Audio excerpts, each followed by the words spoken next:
Hello, welcome to the Cinema Savvy Movie Podcast. I'm Chris Garner, joined with my co-host Tayte in the Hour, and today, this is sort of a bit of an impromptu review that we're doing today. We're doing a review on Purple Rain, which is the, I won't say it's a concert movie, what is it? It's just a rock musical drama film. Yeah. Came out in 1984, directed by Albert Magnoli, and fairly obvious reasons we decided to jump on this because everyone knows the news at this point, but yesterday Prince passed away, which was a huge shock. And Tate, I didn't realise until yesterday that you were a bigger Prince fan, you know, that you are. Like, yeah. I didn't know. We hadn't really talked about music and stuff like that, but if you want to talk a bit about your history with like listening to Prince and things like that, and then we'll go into the review for the movie. Well, my dad grew up on Prince. He was his icon, and he kind of passed down his CDs to me and stuff like that. Everyone in the family was a massive fan of Prince. I sadly hadn't gone and seen him in concert, but my parents had gone twice. My parents' first dance was to Diamonds and Pearls. My dad has Purple Rain on a purple vinyl, like proper old school, and I used to listen to Prince all the time, and it was just a complete shock when he sadly passed away. I'm still kind of choked up about it, but yeah, and I mean, I definitely got that way when I saw this movie towards the end, and I mean, 57 is just absolutely no age, but the reason that we didn't post about this on Facebook and Twitter, we didn't kind of want to glorify like off his death, like, oh, no. Prince has died, now we're going to do this review, but we wanted to do something to pay tribute to him in some way on the channel, so we thought this was probably the best way to do it. So Purple Rain, as I said, came out in 1984, and I believe it came out a month after the album. We sort of did a few dates checking before we did this review. It won an Academy Award for Best Original Song or Song Score, and it won 2 Razzie Awards for Worst New Star for Apollonia Cotero and Worst Original Song for Sex Shooter.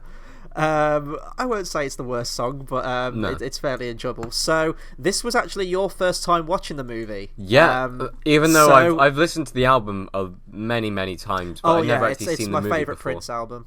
Yeah. I've never actually seen the movie before.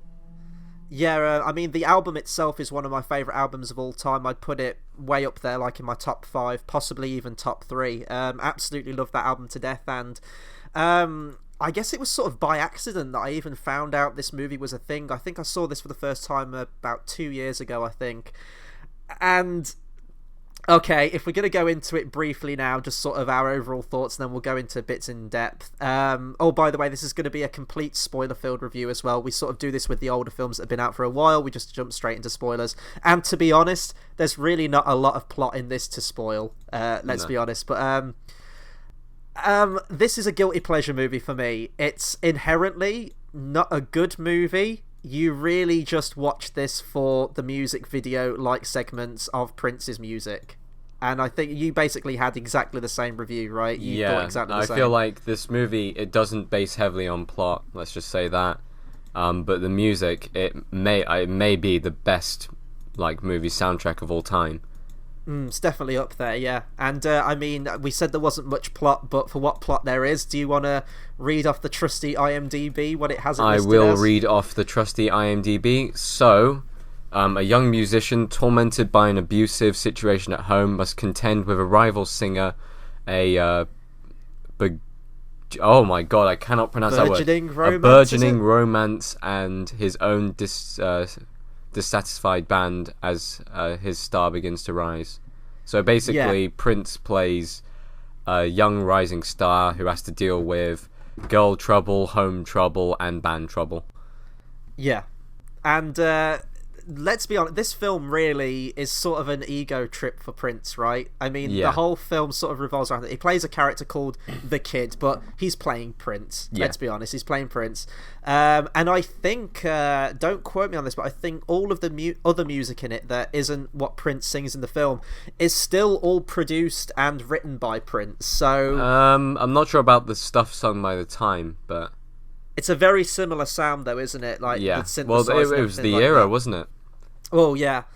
And so really there's not a lot to say about his character. As I said, it's like a concert movie, in all honesty, and we kind of came up with an analogy, both of us, saying that it's kind of like a porn film where you just want to get to the good stuff, which in this case is all the Prince's music, but you have to sit through loads of boring, fairly poorly acted scenes just to get to that. So overall, as a film, I don't think it works particularly well, but it's one that I find kind of enjoyable, laughable at some points, but you're in it for the music, and the music is without a doubt fantastic. The way it's staged, the way it's filmed, the editing's fantastic in it, and if you don't watch this film and sort of tap your foot along to it, then you have no soul, because it's amazing. It is a brilliant film. Well, actually, no, that's a lie. The soundtrack to the film is brilliant.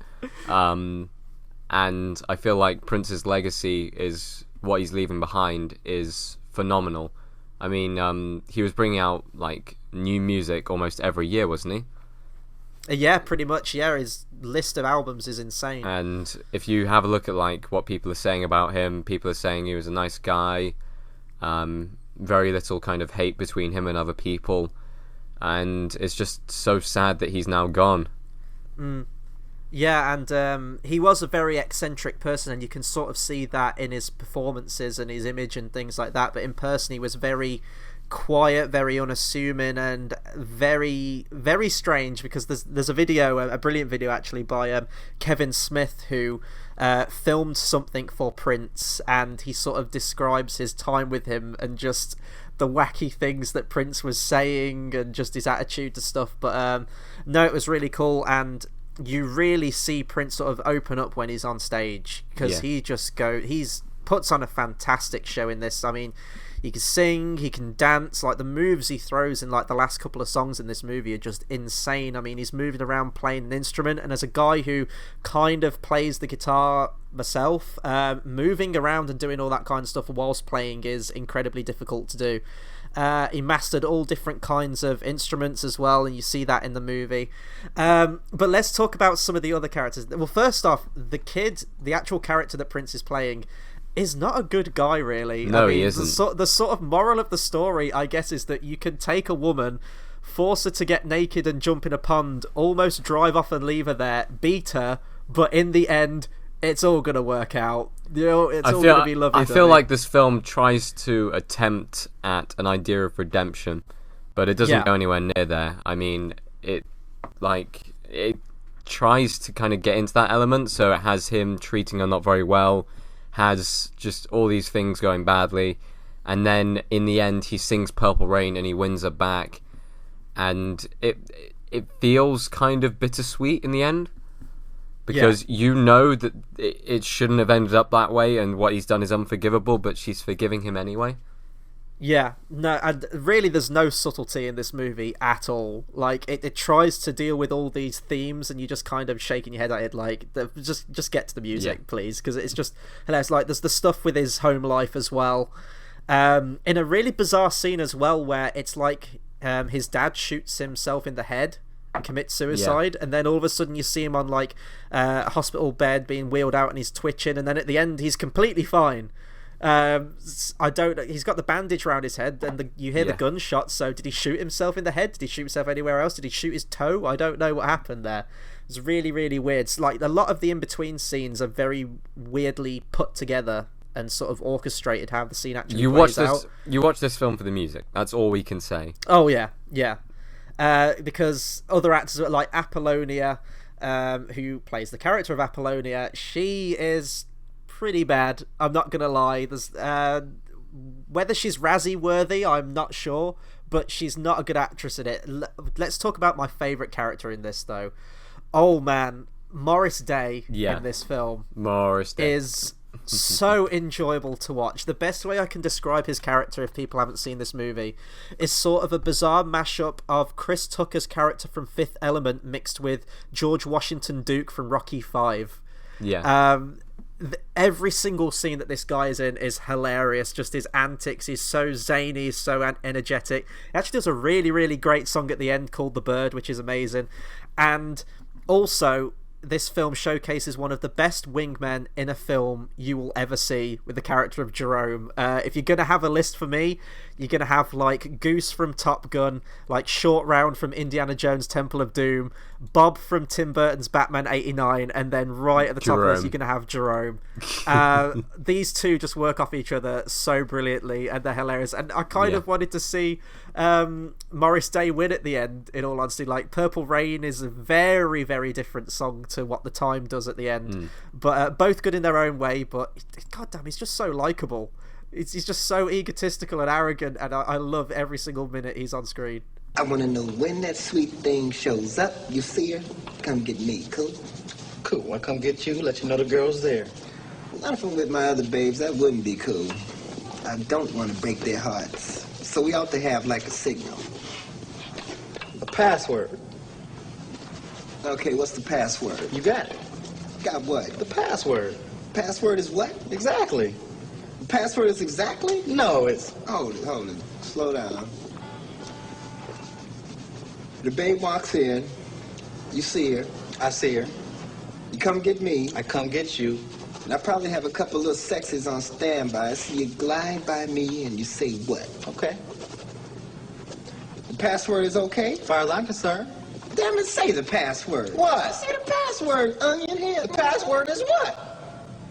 That's what I'm asking you. It's the password. The password is it? The password is what? It. You just said so. The password isn't it. The password is... What? Got it.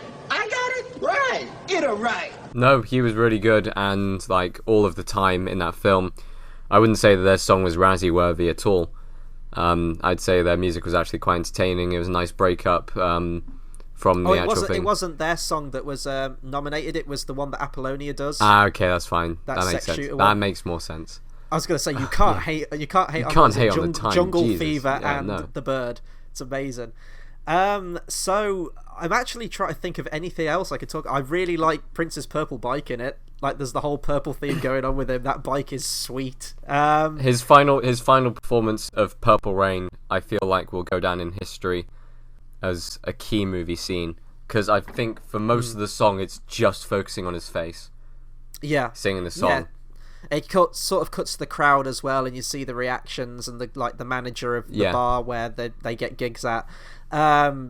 It's a beautiful rendition of the song. I think all the songs were just like straight off the album in terms of the actual physical recordings of them, because they don't really sound any different. They sound pitch perfect to the album. So I'm guessing there was a lot of miming going on set, but it is beautifully filmed and it's a beautiful song. It's one of my favourite songs, in fact, of all time. And you know, with what happened to Prince yesterday, watching this scene again, not gonna lie, I was getting very misty-eyed during the song. And then the film sort of wraps up with two more upbeat ones, which you kind of have to, but no, it was a beautiful ending. It's just, so if I'm going to recommend this movie in any way, there's really not a lot that can talk about this movie, in all honesty. If I'm going to recommend the movie, if you're a Prince fan, definitely watch it, because you'll love it for the music alone. If you're just sort of a casual moviegoer, then I can't see you liking this movie at all, in all honesty. Its themes are very heavy-handed and there's not much subtlety to it at all. The kid himself, the character, is kind of bland and wooden, but if you are watching this for some kind of comedy or anything, just watch all of Morris Day and Jerome scenes, because they are some of my favourite scenes, most entertaining scenes, I think, in a film just ever. There's one scene, it's so subtle, just like at the start, where it's just Morris Day getting into a car, but he makes getting into a car hilarious. Like, he's got his big white jacket, drapes it over his face like Dracula, and just like powers down the stairs straight into the limousine. You have to watch it to see it. But yes, do you want to give your recommendation and then we'll round out on this review? Listen to the soundtrack, and I say if you wanted to go see the film, then you can, but just a fair warning, the acting in it, you don't watch it for the acting, you watch it for the music. And the music itself is phenomenal for the most part. I just want to say that it's just so sad that he's gone, and it's so sad that we won't hear any of his new music coming out. Maybe there'll be a couple of albums that he's recorded posthumous or anything like that. I'm sure they'll bring those out. I think there's going to be a lot of material, because he was constantly producing material. But yeah, it's just really sad that such talent has gone. Yeah, no, absolutely. I mean, 2016's just been Devastating tough as for the hell. entertainment industry. Absolutely devastating. January hit and you had Lemmy, you had Bowie, and you had Alan Rickman, and then if that wasn't bad enough, we've had like loads more go recently. We've had so many. We've had Terry Wogan. I forgot the other day. He went. Yeah, Terry Wogan's gone. Ronnie Corbett, Victoria Wood. Victoria Wood, and now Prince as well. It's just insane. I don't even want to entertain a guess who will go next. I don't want to think about that. This was just such a shock. I mean, we sort of heard the news right before we jumped on our Jungle Book review yesterday, and you were like, "Are you good to go?" And I was like, "I need to sort of just process this at the minute," because you know I grew up listening to Prince. In fact, I think my first entry into like hearing Prince was Tim Burton's Batman 1989 movie, because he did the soundtrack to that film too, and. Like, one of my favourite scenes in that is where the Joker's trashing the museum played to a Prince song, and so I think that's sort of how I got into it, and then just being around in the 90s and everything like that. Phenomenally talented in like what this guy did musically. I mean, he was an actor as well from this, obviously, and he was the triple threat. He was the triple threat, and you know, he had so much more to offer. He had so much more music to bring out. I'm sure they will anyway, but 57, man, just really puts it in perspective, doesn't it? But yeah, so that'll do it for our review on Purple Rain. I realise this is quite a short review, but in all honesty, there's not really a lot to talk about in the movie itself. Be sure to comment, subscribe, let us know what you thought of Purple Rain, either the album or the movie, and let us know if you grew up listening to Prince as well, some of your favourite songs of his or anything like that. Please do share the comments, because it would be nice to get sort of tribute going for Prince on this one. In terms of what's coming up on the channel, we've got a lot of new shows coming up. We're going to start our Game of Thrones reviews, which starts Monday. Game of Thrones, the actual series, starts. I think we're going to sort of aim to get the show out every Tuesday. That just works out for all our schedules. And this Sunday, we've got a new series we're starting up called Timestamp Zero, where we're all going to be watching a film that you can vote on. The poll is still up on our Facebook and Twitter It's still pages. Undecided as well. It's neck and neck. It's very close. It's very, very, very close. So you could have the deciding vote in what we do. And it's going to work basically like our Man of Steel commentary, where we all sit down, put the movie in, and just discuss, talk the movie. And it's got to be a movie that means something to one of us. And these were all Tate's picks this time, so choose wisely, because all of them are great movies on there. So yeah, that'll do it for our review on Purple Rain, and until the next video, we'll see you guys next time. Thanks for listening.